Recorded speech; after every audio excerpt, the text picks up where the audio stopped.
What's up, everybody? I'm Jessekazam. Welcome back to another Escape from Tarkov video. In this video, we're going to be talking about how to communicate clearly and effectively with your squad mates in Escape from Tarkov. Tarkov is a game where communication is absolutely key if you're playing with a squad, and you can often find yourself in really frustrating scenarios, not knowing what's going on and losing the fight because you didn't have the information that you could have had. So we're going to be diving into that in this video.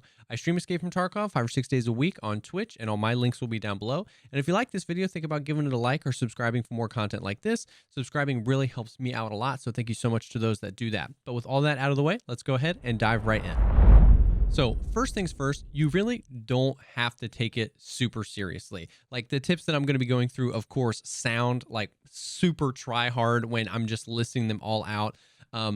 You can just have fun. At the end of the day, playing video games is about having fun. And if you guys like to just like joke around and meme around and play some Tarkov, that is absolutely totally fine. It doesn't have to be this try hard. But Tarkov is a game that can be tense and stressful and super fun when you are making it through those raids, especially when you're playing with a squad. Some really cool moments can happen. So after playing for a few thousand hours and often with a duo at least, I've just picked up on a lot of things that can help. So you don't have to go this try hard, but these things I really believe are going to help take you to the next level and get you out of more raids if you can implement some of these things. So the first tip is to keep the comms clean. This sounds super obvious, but it's real easy to get distracted by other conversations. It's really easy to get distracted by just joking around or memeing around or background noise or anything like that. And if you play Tarkov for any amount of time, you know that the audio is incredibly important. You can often miss maybe an ADS of someone in the room next to you or a pivot from somebody moving, a squad running up on you. If you miss those audio cues and you kind of get caught out of position, the whole fight can be over before it starts. You're dead and you're queuing into the next raid. So keep the comms clean. If you want to take the raids seriously, then try to only be talking about Tarkov related things while you're in the raid. There's a lot of downtime in Tarkov, which is great to be talking while you're in the stash and stuff like that. When you're in that raid, keep the comms clean, keep the Discord to just Tarkov related stuff. The second tip is have consistent callouts. Now, this is incredibly important when you're playing with maybe like more than one person, or if you're just starting to play with somebody who has played with other people or anything like that. If you get caught in the middle of the raid and your teammate is trying to call out a specific place and you have no idea what that means, I mean, game callouts can get kind of funny and weird. And if you have no idea what that means, then you are spending a ton of extra time trying to identify, wait, is it the building that's on the corner to the left, or is it this, or is it that? So once again, this is one of those things where you just got your friend to download Tarkov. It's not like a huge deal to like, oh my God, you have to learn these callouts. But if you squad up with the same squad often or even duo, it's probably a really good idea to pull up the maps and just get on the same page. You don't have to like fill a notebook with your own custom callouts. But as you're playing, if there's downtime, if you're walking by a building, what do you call this? I call it this. What do you call this? I call it this. Like try to get on the same page. That is going to expedite how fights go and how you can turn them around really, really quickly. If you can just say, hey, it's this, and you both know exactly what's being talked about there. Bonus points for sure if you can learn the direction of maps. If you can kind of look at the layout and say this is north, south, east, west, because then you can say they're in this building, they're on the north side or the south side or something like that. That's, you know, a whole nother layer to it, but that can really help. The next tip is distance, direction, description. That is something that was described to me as like the absolute ultimate way to communicate to a teammate when you see somebody or when somebody starts engaging with you. Distance, direction, description. They're about 50, and it doesn't have to be insanely accurate. They're about 50 meters away. They're pretty far away, anything like that. They are this direction towards Scav House, towards construction, towards this, and description. He looks geared. He's got an attack 2. Anything that you can pull, any of the like, anything that sticks out from seeing that person, being able to just spit that out and not have to be like, even just wasted words. Oh, I see a guy, he's over there. Like that's all wasted time that you can just get right to letting your teammate know we have a guy about 50 meters away towards Scav House and he's wearing an attack 2. Boom. Everybody can kind of like figure out where they are in relation to Scav House and start rotating and start making a play. So distance, direction, description, stick to that. That's definitely going to help you communicate information an effective and clear information quickly. The next tip is be aware of appearance and location of your squad mates. This is huge. So there's a few tips related to this, but team killing is in Escape from Tarkov brutal. There are obviously no markers to tell you who your teammate is.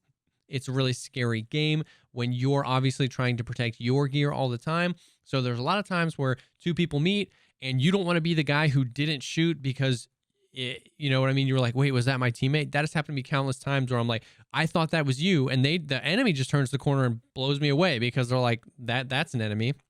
So that's an awful, awful place to be.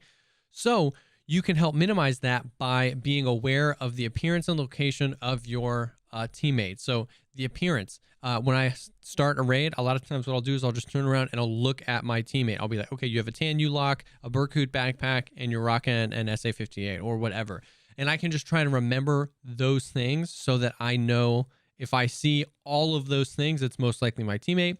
Another thing is you can wear similar items. Like sometimes if I'm playing with a squad, I'll say, okay, we'll all wear tan U-locks. I know it might help other people see us a little better than the black ones, but they're such an uncommon item for other people to wear that it might be a help. You know, everyone wears pilgrims. Everyone wear this. The armbands are in the game, but they are often covered by the armors and they're pretty hard to spot anyway. So, but just little things like that, being aware of what your teammates look like.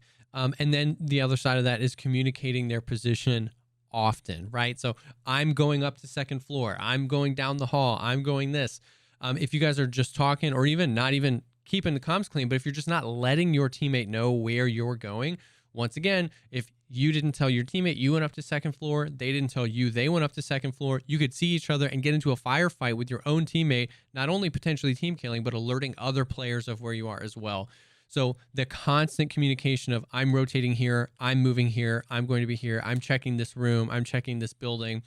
It really, really helps just avoid those situations. Is that you? Is that you? Is that you? That's a terrible place to be because you're oftentimes giving up a tactical advantage if it's not that person. And if it is, then you just potentially almost or did team kill. So be aware of the appearance and location of your teammates at all time.